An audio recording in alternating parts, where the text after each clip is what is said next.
เรียงงานก่อสร้างและขยายผักขอการอนุมัติขอการสร้างต่างจากบรรดาองค์ราชต่างมหาชน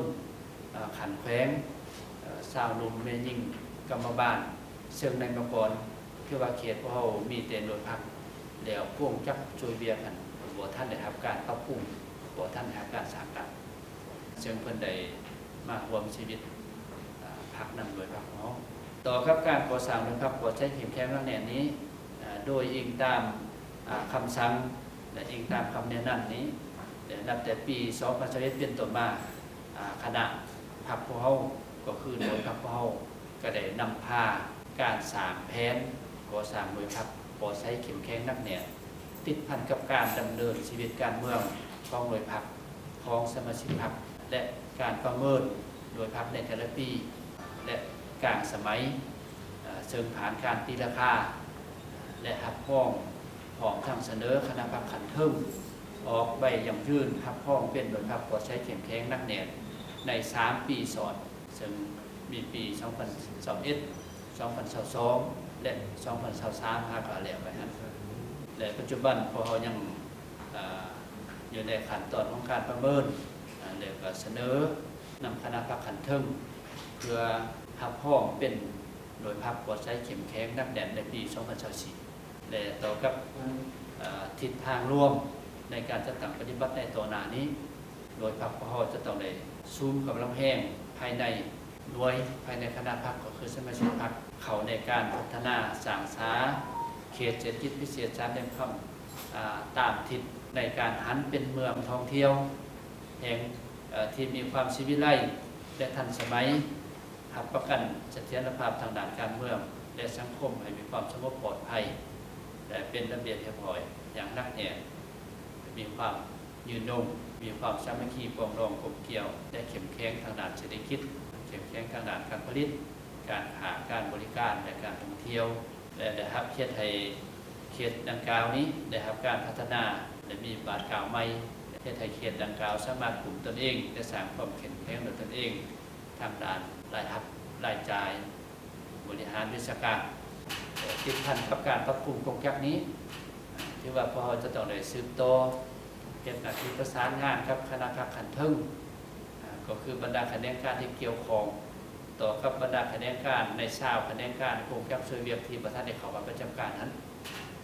ต่อกับคานไม้สู่ชนแต่พอจะสืบต่อก่อสร้างโดยภาคไทยแต่ทับห้องเป็นโดยภาคก่อใช้เข็มแข็งและนักแน่ใน5 ปีติดต่อกันและคนฝ่าและเสนอขันเทิงยกระดับจากหน่วยพักคณะคุ้มครองเขตสร้างตำเป็นคณะพักหักฐานขององค์การคุ้มครองบริหารเขตเศรษฐกิจพิเศษ3 แดนคำขยายออกไปอยู่ในโครงเขตฝ่ายสภาบริหาร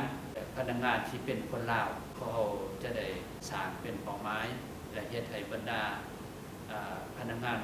ของลาวที่สังกัดอยู่นำฝ่ายสภาบริหารก็คือผู้พัฒนาได้เข้ามาสังกัดได้เข้ามาร่วมขบวนการขององค์การจัดตั้งมหาชนเฮ็ดหน้าที่ติดตามและก็สร้างเป้าหมายก่อสร้างเขาครับแต่อีกปัญหาหนึ่งเป็นเรื่องอะไรสืบต่อสร้างและสุขอยู่ส่งเสริมการลงทุนบรรดาโครงการขนาดใหญ่ขนาดกลางให้ได้70 โครงการในมูลค่า3,000 ล้านดอลลาร์สหรัฐส่งอยู่โครงการธุรกิจขนาดกลางขนาดน้อย 3,800 กว่าหน่วยคาดว่ามูลค่าการลงทุนอยู่ในระดับ1,000 กว่าล้านดอลลาร์สหรัฐนำเขาบรรทุกบรรดาวัตถุอุปกรณ์ที่มหาวิทยาลัยเขาในการก่อสร้างพื้นฐานโครงสร้างให้ได้ในระดับ150 ล้านดอลลาร์สหรัฐติดพัดกับการส่งอยู่ส่งเสริมการฝึกอบรมฝีมือแรงงานและการสร้างเบียกเฮ็ดงานทำให้แก่คนลาวและคนต่างประเทศที่ได้มาออกแรงงานและดำรงชีวิตอยู่ภายในเขตเศรษฐกิจพิเศษให้ได้ระดับ 60,000 คนและส่งอยู่โครงการที่สำคัญให้มีผลสำเร็จเป็นต้นแม่นโครงการพัฒนาแหล่งท่องเที่ยวป่าป้องกันสายภูกิ่วล่มโดยเฉพาะในแม่นโครงการก่อสร้างพระพุทธรูปใหญ่โครงการก่อสร้างสวนสัตว์สนามกอล์ฟ36 หลุม พัฒนาแหล่งท่องเที่ยวต่างๆติดพันกับโครงการพัฒนากสิกรรมอุตสาหกรรม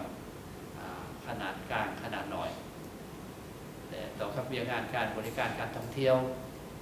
จะได้สืบต่อประสานสมทบกับกระทรวงแผนการและการลงทุนกระทรวงโยธาธิการและขนส่งในการสืบต่อเปิดสายการบินภายในและต่างประเทศให้ได้เพิ่มขึ้น